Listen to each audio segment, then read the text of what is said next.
Welcome to the Successful Nonprofits Podcast. I'm your host, Dolph Goldenberg. Listeners, today we have got Jack Fuller coming on to talk to us about using creativity to spark new ideas for our nonprofits. And the other thing I have to share with you, and I say this about one out of every 5 or 6 episodes. This is the last recording episode of the day. It is always the best one. And the reason is what you get is real and raw. It is the end of the day for me. For our guest, I think, and it's about 6:15 on the East Coast. I think our guest is on Central Time, so it's about 5:15, but it's after the workday for both of us. So you are going to get a real, raw, amazing, authentic conversation with Jack Fuller and myself. Before I introduce Jack, I just need to remind you that the deadline to register for our book club is just days away. It is coming up on May 1st. And listeners, that I love to read. And I have selected 10 transformational books that our book club will read and discuss over the next year. These are the books that I have gifted the most over the last year. And I will share with you, every one of these books has made me a better leader, a better manager, and in many cases, frankly, a better human being. And one of the things that makes our book club so unique is that authors are often going to be joining us to discuss their books. We're going to be talking about 10 books over a 12-month period, and we already have 5 amazing authors who have agreed to join us. I'll share with you Jack Fuller, who is today's guest and co-author of this great book, The Imagination Machine, is also going to be joining us, I think, in the July session. So this is a unique opportunity to read 10 great books and get to discuss at least half of the books with their authors. And now, listeners, let me tell you about Jack Fuller. I have to admit that as I did research on Jack, he has lived my dream life. When I say that, here's what I'm talking about. He's resided on 3 continents. He has a very unique set of college degrees. Based on what his degrees are, you would never guess that he has done the things that he has done. He's been a consultant at the Boston Consulting Group, a faculty at School of Life, and if you don't know about School of Life, super cool. You should really check it out. A co-author of the book that we're going to talk about today, The Imagination Machine, which was published by HBR, and he is now the founder and CEO of Archive Health. And it's kind of interesting. I almost have this sense, and I don't know this for a fact, that there's some imagination that kind of came about for Jack to actually found Archive Health, because they help businesses improve the health and productivity of their workforces by providing primary on-site care, nutrition, therapy, that kind of thing to employees.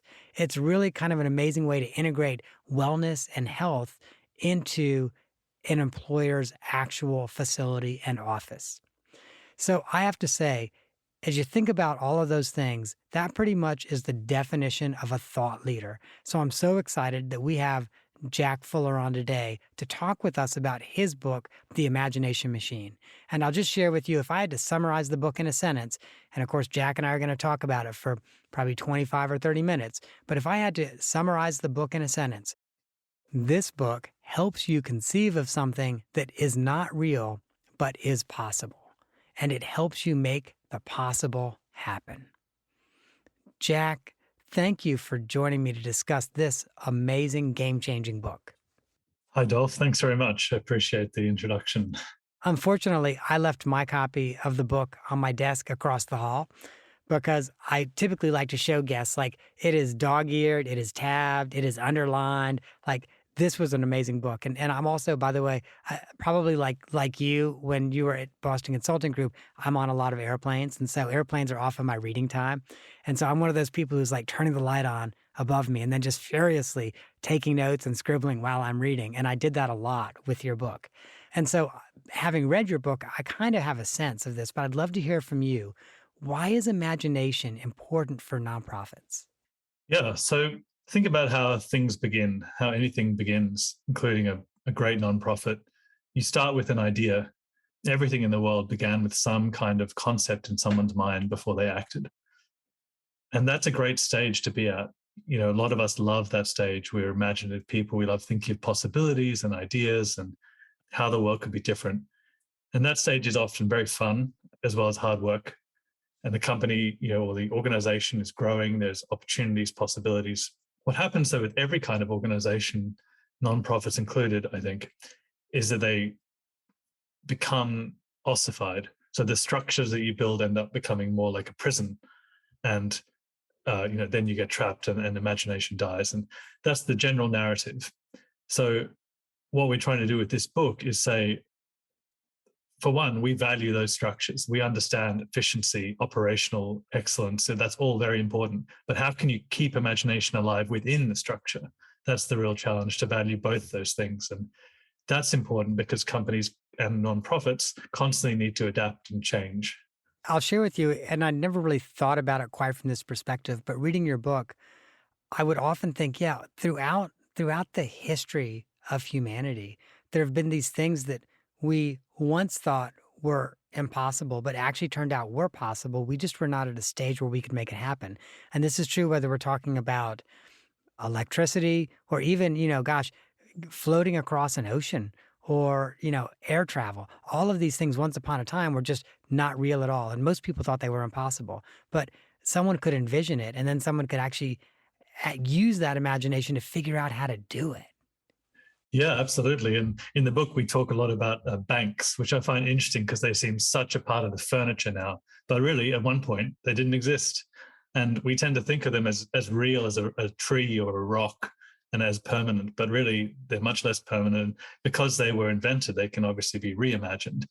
And that's a liberating thought, that a bank is fundamentally an idea. It's an idea that people are living out, many, many different people, but that can be changed. And it's also interesting because you talk about one financial investment firm in the book where you're like, okay, this founder changed the game because he ran grocery stores and he said, hey, why can't financial investment firms be more for the everyday person the same way grocery stores are, where you could just walk in and talk to someone and get what you need? Yeah, absolutely. That was actually the bank Merrill Lynch. So he has a fascinating story, and he started this small bank in the Depression, and before the Depression actually, and then he went away and he was the director of Safeway, which was actually a big deal at the time because supermarkets were a brand new thing, and the idea of having this place that had middle class prices and transparent communication, advertising. He then came back to the bank when it was hit by the Depression and had this opportunity to reform it. And it was radical at the time because banking was very much an ivory tower for the few. And he thought, what if we bring those principles of the supermarket into the bank, as you said, advertising, communicating to the middle classes, transparent pricing, trying to get people involved in investing. And it was very successful. And that's what led to Merrill Lynch becoming a completely revolutionary bank, really, and changing the whole of Wall Street. Right. Well, one of the things that helped me really change as I was thinking about this, helped me change how I thought about it, was when you started to talk about these mental models. Because like now, we have a mental model in our head for what a bank is. We walk in and we're like, oh, we can see tellers, we can see some kind of kiosk where people can fill out little sheets of paper. We're like, okay, this is a bank. But once upon a time, no one had that mental model. Yeah, absolutely. Mental model is really another word for idea. We can say an idea of a bank or a concept of a bank. But what the term mental model does is emphasizes that it's a bit like a model built out of Lego. There's lots of different parts to it. It includes, as you said, processes, emotions, habits, some kind of vision of what we're doing as a whole. And all of that is being put together. And it's something that we follow usually instinctually by the time it becomes reality. But those pieces can be taken apart again, and we can say, well, let's take this piece of a supermarket and apply it over to this mental model in a bank, or let's take this piece of a gym and apply it to a hospital.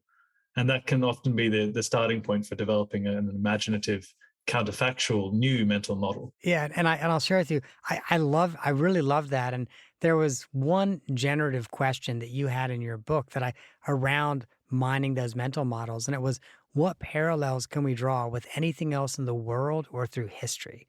Yeah, yeah. I love that question. That particular question actually came from just observing people that I admire and how they think. And, philosophers that I've known who are practical philosophers, they've been very good at just drawing really fascinating parallels from random times in history that people really don't know much about, like the Middle Ages or early modern period in Europe or all sorts of other places. And that can actually be very illuminating because it's a time when mental models are very different. And personally, I ended up studying theology, which is a whole story in itself because I was an atheist. But part of the motivation for that was to dive into this time period that was just so different when people had completely different mental models of the world and their place in it. And I think that could be a really fascinating counterpoint to have to the modern period. And part of the point we make in the book is the more you can have these really diverse models in your mind, the more you can take different standpoints and also draw on different pieces of models from different times to integrate them into something new. Yeah. So thinking about other mental models, whether they're down the street or some other point in history, is one way to really spark imagination. What are some other ways that we can trigger our imagination so we can think more creatively and change our organizations? Yeah, one great way is just thinking about the concept of surprise, which is actually a technical informational term. It really means some piece of information that makes a difference to the system that it enters. So, everything is familiar to you in your room. When you look at it, nothing is particularly surprising because it's confirming your existing model. Then when something's different, that's a surprise. And that is the beginning of imagination because that jolts things and sets you down the path. We say in the book, seduces you down and takes you away from the current way of thinking into something different. So, in a company or in a non-profit, one helpful thing is to think, are there enough sources of surprise in our day? Interesting sources that might jolt us out of ways of thinking. Companies, especially at the middle level, actually the executive level, we do get a lot of surprise, but especially the middle level, we create these systems that are very repetitive and familiar, and that can stop us imagining. So, a great way to do it is just get out of the house, as it were. Go out and encounter the world. And I'll give you a quick example of this. So, Hindustan Unilever, which is one of the biggest commercial goods producers in India, when the CEO took over in around 2008, the company was flatlining, and he decided to send every single person in this gigantic company in India all out to the field for one day. So literally everyone, the executives went, the secretaries, every person had to go to the places where their products were sold, which were mostly small villages in rural areas, and just hang out there, just talk to people, see what was actually happening, and then they had a list of questions to ask. And part of it was what was surprising that I saw. And so, people came back and with tons of new ideas for how to change the company, how they could do things differently, new connections they spotted, different ways of helping people, being more efficient, helping their providers, the people who retail for them. All sorts of ideas came from that. So, doing something similar with your organization can be a great starting point. The other thing I seem to recall you talked about, and this either might have been part of surprise or right beside surprise, is looking to see what causes pain for you. Yeah, yeah. It's somewhat obvious when we think about it, but a lot of inventions come from frustrations. And what we say is treat your frustrations as potentially valuable. And usually not in the moment. Usually you're just feeling frustrated at something. But if you pack those away and think about them and reflect on them, that can often be a starting point to think, well, how could things be different? I think you talk about the story of the founding of Toro, I think. Yeah, yeah, that's a great story. So we spoke with the founder of Turo, which is, well, I'll tell you what it is at the end, if you don't know already. But the story was he was working for startups. He had been thinking a lot about peer-to-peer marketplaces as a concept. And then one day he was driving home, cycling, in order to get to a hired car that he had booked. And he was cycling through these streets in a snowstorm, very cold. And he was looking at all these cars parked on the side of the road as he was going there, thinking, isn't it strange that I'm driving past all these cars, cycling past them to get to a car? Why can't I just get in one of those cars? And then he said, well, why can't I? And that gave him the idea, well, there are all these unused assets just sitting parked on the side of the road. Can't we use them? Wouldn't people like to rent out their cars? So he basically created Airbnb for private car rentals. He did it in a fascinating way, but the very beginning was interesting because he allowed himself to be surprised in a way. Most people would see that. They might even think, oh, why can't I get in that car? But then he kind of took it seriously and said, well, why can't I? And then started thinking. So, yeah, it's a great story. And I just have the sense that, like, those of us in the nonprofit sector, if we could harness some of that creativity and really, when we think about, okay, what causes pain for the constituents we serve, or, gee, where are our surprises? What could we do differently? How could we change our systems and our models so that we can better serve our constituents? Yeah, definitely. The next part of the story is relevant to that, which is that he just decided to print out a few postcards and stand on the street and say, "Hey, do you want to rent out your car?" He pretended that he had an existing company and he pretended he had a website. None of it was built yet, but those conversations were really helpful and triggered his imagination to think for. So just getting out and talking to people, bumping into the world is very helpful. And I love that. And I'll share with you, Jack, so often we talk about the minimally viable product, and listeners, I want to clarify jargon. Essentially, that means, we create the smallest amount of the product just to try to get a sense of what the demand is going to be and that kind of thing. And this is true, for example, even if, for example, let's say you want to start a soup kitchen, you might say, okay, well, let's make some sandwiches and take them over to this corner and see if there's people that are going to come for food at this corner or not before you decide to build a whole building and do all of that. What I love about that scenario is that's a fake minimally viable product. You know what I mean? Like it's not even real. It's just, okay, let me see what the supply is going to be. Should I actually decide to do this? It's a great point because actually the minimally viable product's very useful, but before that is the part we're focusing on, especially, which is you don't even know what the product quite is yet, so you can't even get something viable. It's like the pre-minimally, the unviable product, and getting out there at that stage when your imagination is still forming it at the very early stages can be really valuable. See, and that's what I really loved about what he did is, that to me, like it's very imaginative to say, okay, I'm not even at a point where I'm ready to create an MVP. So I'm going to create a fake minimally viable product and just see how many people register. Because it's not that hard to set up a website. Yeah, exactly. And he wasn't only testing it though, which is the key thing. The registering numbers are very useful, but it was those conversations with just random people on the street that made him think, oh yeah, he one mother said, no one's going to drive my four-wheel drive, and I can't remember what else, but lots of things there like triggered his imagination. So thinking about it from the perspective of how can we trigger our own minds rather than just test something is good at these early stages. Yeah. And then I know you also have some chapters around starting, like once you've got an idea, starting to gain traction around that idea. Yeah, that's an interesting challenge with an imaginative idea because it's also still forming. If you're a good imaginative thinker, you're constantly open to evolving the idea. That makes it hard, though, to communicate the idea when you're talking about something that's not fully articulated that doesn't yet exist. How do you inspire people around that? And in some ways, the answer is familiar, but it's part of it is being able to tell really good stories and use analogies. I think that's absolutely true, but it's something that we don't focus on in business. And part of what we say with the book is, let's say business and nonprofits and organizations want to get really serious about harnessing imagination.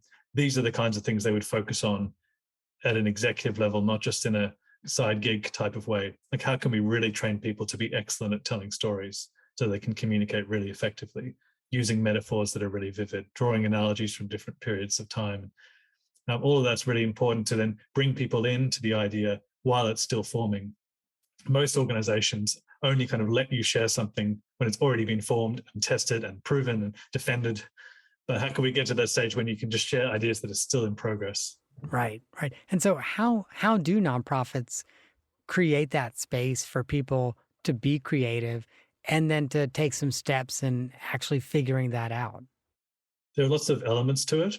So I think if I was to prioritize one, it would be treating ideas with generosity and people with generosity, in the sense that the early stage ideas are often unformed and may take a completely different shape by the time they've been worked on. There's a great quote we put in the book, which is the best ideas are the ones that have had the longest chance to evolve. And so where something starts is not an indicator of its value. It's more a starting point. And to be generous to that as a listener is so important. Instead of saying, it doesn't seem relevant to this, or I don't see how that's going to work. Whereas if you can say, that's interesting, I mean, that makes me think of this, then you've got a conversation. And trying to build that habit and that habit of being generous to the starting point of someone else into a company, into an organization is a good priority. Yeah. So certainly being generous. And one of the things I immediately think about is, Polaroid could have certainly cornered the market on digital photography. And instead they said, nah, who wants digital photos? Never mind. You can go somewhere else. Yeah, and what was so interesting about that too is they were all chemists, and the whole of the photography industry was dominated by chemists because it was about processing film. That was the real industry. Selling the cameras was just the way to get people hooked. But it was interesting because they thought in terms of chemistry, so they couldn't think, well, could this industry be dominated by digital? And that's why we say it's important to be able to get outside the mental model that you see the world through. Exactly. And so are there other things that nonprofits could do to really make space for creativity and give people the opportunity to run with creative ideas? I think as far as possible, being able to give people resources at an early stage is really helpful, even if it's almost token. So one of the companies we interviewed was called Recruit. They're a large conglomerate in Japan. And what's fascinating for a large conglomerate is that they're actually able to generate excellent new ideas within their own business, often which have turned into their own mini organizations owned by the business and generated a lot of value. But the way they do that is if you have an idea, you can very easily advertise it to other people at the company, very easily collect a new team from just random parts of the company who are interested just out of passion, and then pretty easily get through the first hurdle to getting $1,000, which is small in that context. And they don't do a whole lot of assessment. They say, I think their criteria is someone passionate about it. They might have a couple of others, but a low bar. And then you have multiple, other bars as the idea gets proven. But the more you can give people the resources, even just time, you can say, if you come to me with an interesting idea, I'll look into giving you an afternoon off a week to work on it. That could be a good starting point. I love that. And I'll share with you for the vast majority of nonprofits to say, hey, any team member that comes with a really good idea, we can offer $1,000, for you to start to pursue it and some time every week. I think the vast majority of nonprofits could do that. Yeah, well, that's good to hear. Yeah. Yeah, yeah.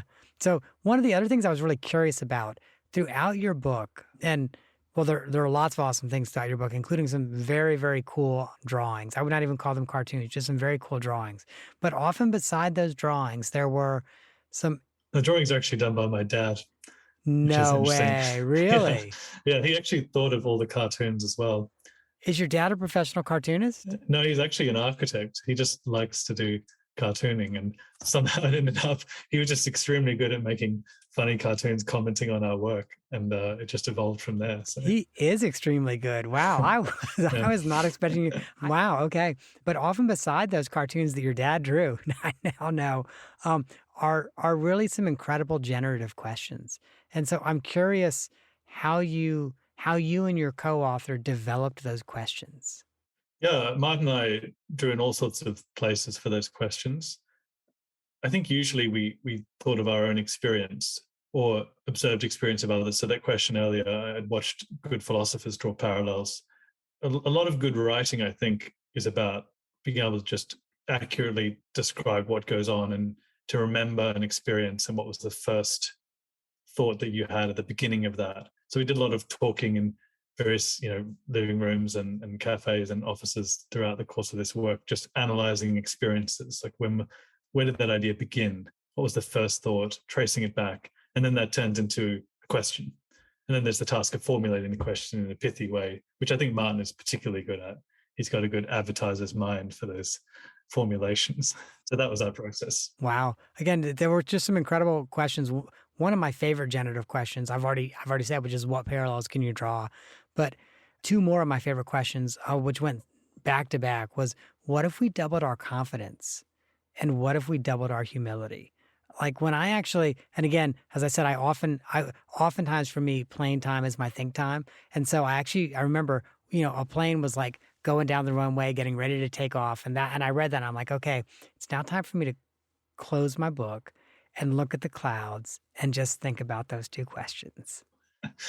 Well, that's a win. If we can achieve that in someone like you, that's great. But I mean, like they were really powerful questions, and I'll share with you. I've actually used some of your generative questions with clients when we're in a meeting and we find ourselves stuck, and I'm like, okay, and so I'll be, so for example, I'll throw out, well, what if we were to double our confidence or double our humility, or I'll throw out, okay, what parallels can we draw with anything else in the world or throughout history, and it kind of gets people thinking differently, and even if the answer to those questions don't help them move forward, the creativity that comes out of that does.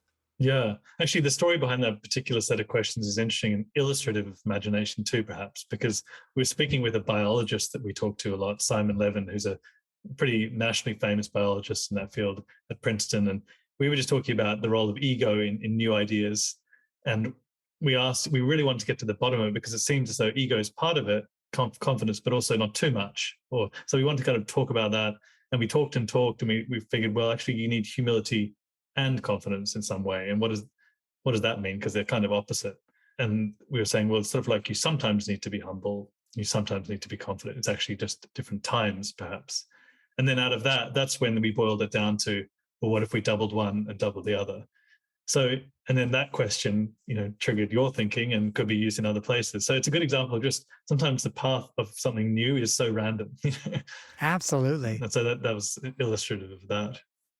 So, Jack, I'm so curious. You've written this book, and you wrote it, I think, with a colleague at Boston Consulting Group, and then you rolled out of BCG so that you could start Archive Health, where you're the CEO and founder.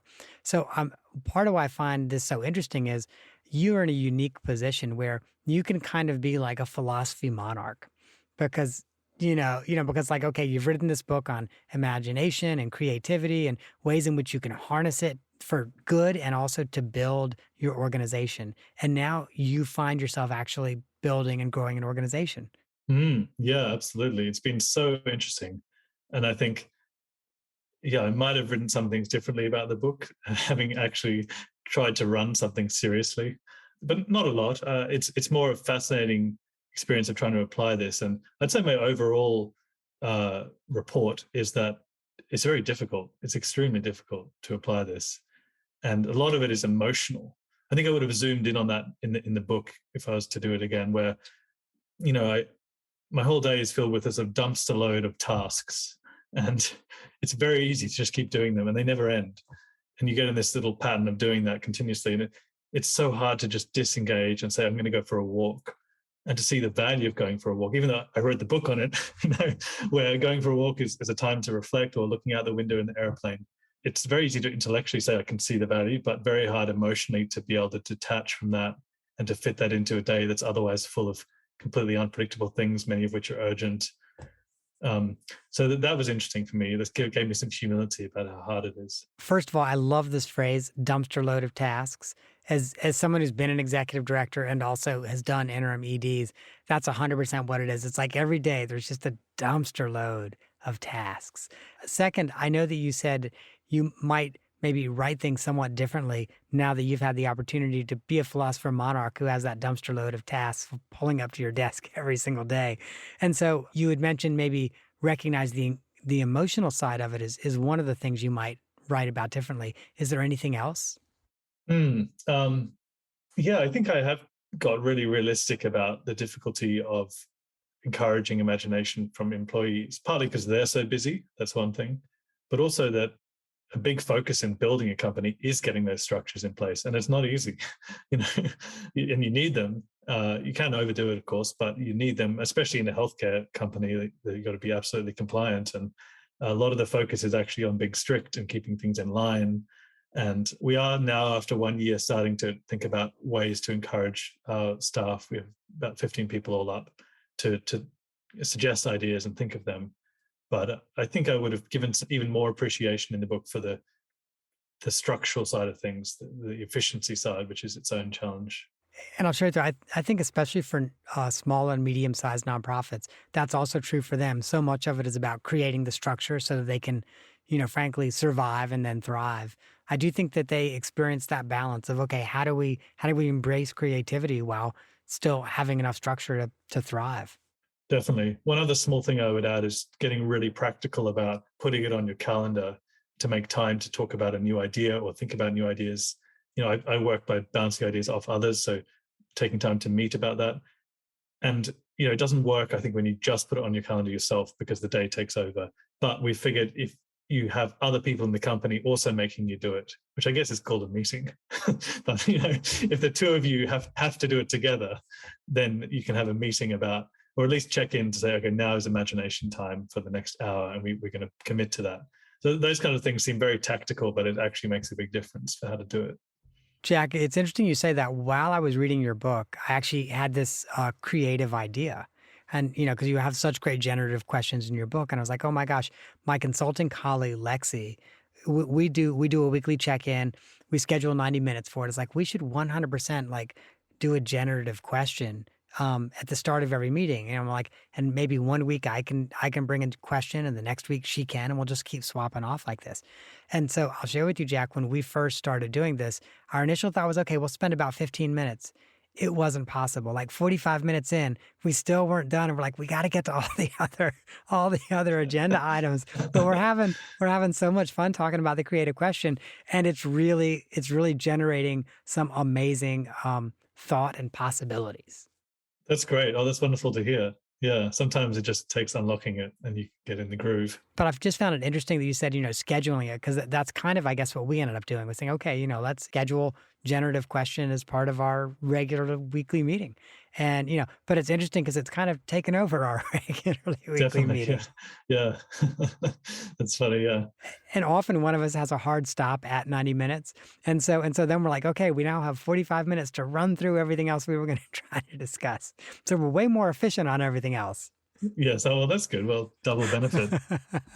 Exactly. Exactly. I mean, that reminds me of something that I would even emphasize in the book, which is the value of really building it into the processes. And we give in the book a list of the kinds of criteria you could use in hiring and promotion, which I think is so valuable. Like I know at BCG, they have quite well developed criteria for assessment and feedback. And people really orient their lives around performing to those criteria because it's linked to your bonus and everything and promotion. So building imagination in there into the real power structures of the company is really a good way to go, I think. And before we move to the off the map question, can you share just one or two things that nonprofits should be looking for if they want to hire for that creativity? Yeah, I would say firstly, look past the veneer. So people who look a bit boring might be imaginative. That's more of a prelude. The first one would be look at the history. People who've done imaginative things, ask about how they imagined previous projects and were they imaginative in them. That's a great marker. And actually, we got that from Pfizer. The way he tells people who'd be good at inventing and thinking about new drugs is who've done it before. It's quite hard to assess.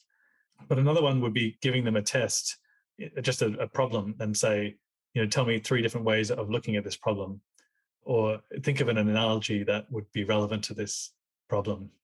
That's good ways to test for the capability. Okay. Wow. That almost sounds like some B school case study work there, but all right. That's awesome. Yes, with an imaginative spin, I hope. Exactly. Yeah, No, yeah. yeah. Oh, absolutely. It is. But I'm like, wow, yeah, that's kind of B school case study. That's kind of awesome. Well, Jack, I'm so grateful that you're joining us today. But and I'm loving our conversation so far, but I've got to move to the off the map question because I also want to be respectful of your time. I know you signed on at like 5 o'clock your time, and now we're going on 6 o'clock your time.